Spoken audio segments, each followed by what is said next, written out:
I'll tell you what, after 13 years, trick shots are getting a lot harder to come up with.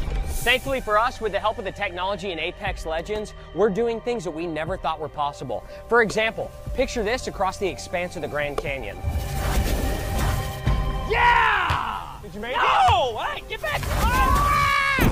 What the hell is even that? Hey everyone, Thordan Smash here, and so far in Season 17, Ballistic has been a welcome change. I personally love the character, he's one of my favorites. But with that being said, we always gotta look forward to the future, and with that comes Revenant Reborn, but also a huge lore that's supposed to be dropping this season, and I think it may have something to do with an upcoming legend known as Conduit. Today we're gonna discuss who she is and who she likely has a connection to. We're gonna go over all that. We're also gonna give out 45 bucks. All you gotta do is like, comment, subscribe. You guys know the drill, but without further ado, let's talk about Conduit, Revenant Reborn, and Ballistic. So Ballistic in Season 17 has been a very welcome addition to the games, but one thing that players are always wondering about, and it's probably the most #1 asked topic, is what can we expect to see for future legends coming into the game? And it does seem that Respawn has a very specific plan to go with this. As we've talked about, Ashley Reed, the narrative lead, did say that there is some big lore coming in the middle of this season or possibly at the end of the season, and it should set up for what we expect in Season 18, which is going to be Respadota, which I think is codenamed right now Respoda. I don't know, it's kind of a weird thing, but there's a list of the skins that you can see right here for it. But with it, we are wondering, what is that lore going to be? Now, the major theory seems to be right now that it is going to be for Revenant Reborn, which we do know in the game files and is a completely new build of the character. We've seen the full models and everything that you guys have already seen. We've talked about it so much already. And when we look at the list of leaked legends, it's important to know that just the other day we did go over the fact that Phantom on this list is actually Revenant Reborn. And so that only leaves a couple of characters left. There's Conduit, Squire, Uplink, and Jester. And unfortunately, Jester was scrapped. There's been no word on Uplink, although Oz did say that he's still being worked on. But when it comes to lore, there are two major ones that I think need to be talked about, and it's Conduit and Squire. But Conduit, I think, is the more important one and very likely to come with this lore information we get. One is the fact that Conduit is a very old datamine legend. In fact, the first time we ever heard of her was in November of 2019, the same year the game released, which was about 4 years ago. And it, in fact, had abilities such as Arc Flash, which deals damage to Conduit shields to give targeted allies an overshield, Capacitance, where Conduit's base health is 50 health and 50 shield instead of 100 health, and she would regenerate shield over time, which is very similar to Watson's ult. And then Ultimate Short Circuit, where Conduit channels their shields into a giant arc ball that flies across the battlefield, stealing shields from enemies. Now, we never officially saw her for a very long time. She obviously never came into the game, but Conduit did also pop up in that Season 12 leak with all the other legends, showing she was still in the game and still being tested. And what's crazy is she has changed a little bit, indicating once again, they are still working on her. Her passive automatically recharges the shield, works faster when near teammates. Tactical's Arc Flash, which restores ally shields using your own shield, and an Ultimate Alternating Current, which throws cluster bombs, which damages enemy shields and restores your own. So it's continually been a work in progress for Respawn. What's crazy though is we never got to see the official gameplay of her abilities in that giant leak. It was the only one that the leaker actually did not show us. But because Ashley Reed let us know there's a big lore thing dropping, I think this indicates Conduit. The main reason why is that right before Season 17 dropped, there was a scene that took place between Rampart and one of Big Sister's minions, Francis. And they actually specifically talk about Big Sister in this, who has been revealed all the way back in Season 6, I believe, and has been an underlying force. But they haven't expanded on what this whole story is, so it's a little odd that it came right before Season 17 unless they were going to do more with it. What's also interesting to know is that in Season 15 we got the catalyst stories from the Outlands, which introduced Margot, who has the identical scar underneath her eye similar to the cracked mask that Big Sister shares, and they both have the same hair color. And when Respawn was asked about it, they said no comment on them being the same person. And what's also important to know about that lightning bolt scar is that the name Conduit seems to very heavily tie into electricity focused powers. With all this leading up, it definitely seems like Conduit is the next readiest step in line. However, there is one other huge lore legend which could make an appearance, and that is Squire, who we actually did get to see the abilities of. They were able to throw out a pulsating spider, and you were able to, with their passive, automatically optic haunt and spectate your killer. Unfortunately, the ultimate, which we can also see, is called a shadow wall, which was obviously turned into catalyst, and so I think that they are a little bit further down the line. The question is, who actually will Squire end up being? Because there's two options due to the fact that the placeholder does have scar tissue on their eye. One is the actual guy named Squire, which was in the Bangalore stories from the Outlands, who was taken out and dispatched by Bangalore and Newcastle. And it would make sense to kind of see him because he does fit with that ability sets as coming back as a ghost/specter. The other possibility is actually Vantage's mom. We did see has that exact same scar tissue. I guess Respawn really loves scar tissue legends, but we last saw her in prison and we don't know what her story is, and it could tie into the lore and create something big there. Or Respawn could always go the route of actually taking a break with a new legend, as we didn't get one in Season 16 and they said they will periodically take breaks, and it could be for Revenant Reborn, which we see the lore for, but either way, these are the top 3 most likely picks, with Conduit, in my opinion, being the most likely. Let me know down below, how do you guys feel about Conduit coming into the game? Do you think she would be a good and well-balanced legend? And how do you feel about Revenant Reborn coming in the near future as well? And until next time, Legends, keep slaying the Outlands, and I'll see you out there.